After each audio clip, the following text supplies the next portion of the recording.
Hello everyone, today I am going to explain about anatomical terms related to body position. The first one is anterior. Anterior is also known as ventral. It means the front side of the body.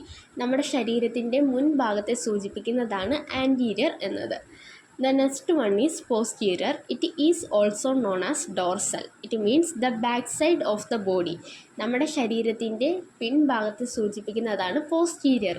മുൻഭാഗത്തെ നമ്മൾ anterior എന്നും back ഭാഗത്തെ നമ്മൾ posterior എന്നും പറയുന്നു.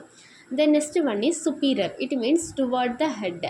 നമ്മുടെ ശരീരത്തിൻ്റെ മുകൾ ഭാഗത്തെ, അതായത് ആ തലയുടെ ഭാഗത്തിനെ നമ്മൾ സുപ്പീരിയർ പോർഷൻ എന്നാണ് പറയുന്നത്.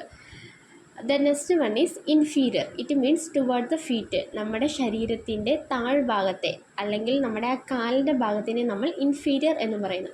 സുപ്പീരിയർ എന്ന് പറയുന്നത് മുകൾ ഭാഗവും ഇൻഫീരിയർ എന്ന് പറയുന്നത് താഴ്ഭാഗവും ശരീരത്തിൻ്റെ. Next one is medial. Medial means closer to the middle. നമ്മുടെ നടുക്കുള്ള ശരീരത്തിൻ്റെ ആ നടുവിലുള്ള വശത്തെ നമ്മൾ മീഡിയൽ എന്നാണ് പറയുന്നത്. The next one is lateral. It means away from the body.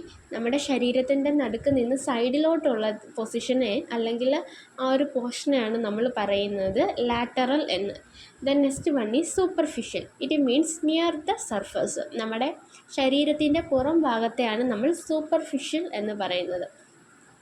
The next one is deep. It means inside the body. നമ്മുടെ ശരീരത്തിനുള്ളിലുള്ളതിനെ നമ്മൾ ഡീപ്പ് എന്ന് പറയുന്നു. The next one is prone. It means lying face down. നമ്മുടെ മുഖം നമ്മൾ കമഴ്ത്തി അല്ലെങ്കിൽ താഴോട്ട് തട്ടുന്ന രീതിയിൽ വെക്കുന്ന പൊസിഷനെ നമ്മൾ പ്രോൺ എന്ന് പറയുന്നു. The next one is supine. It means lying face up. നമ്മുടെ മുഖം മുകളിലോട്ട് ഇങ്ങനെ നോക്കി കിടക്കുന്ന രീതിയിൽ പറയുന്നതിനെയാണ് supine എന്ന് പറയുന്നത്. ഇത് ഇത്രയും ആണ് നമ്മളുടെ ബോഡിയുമായിട്ട് റിലേറ്റ് ചെയ്തിരിക്കുന്ന anatomical terms. Thank you all.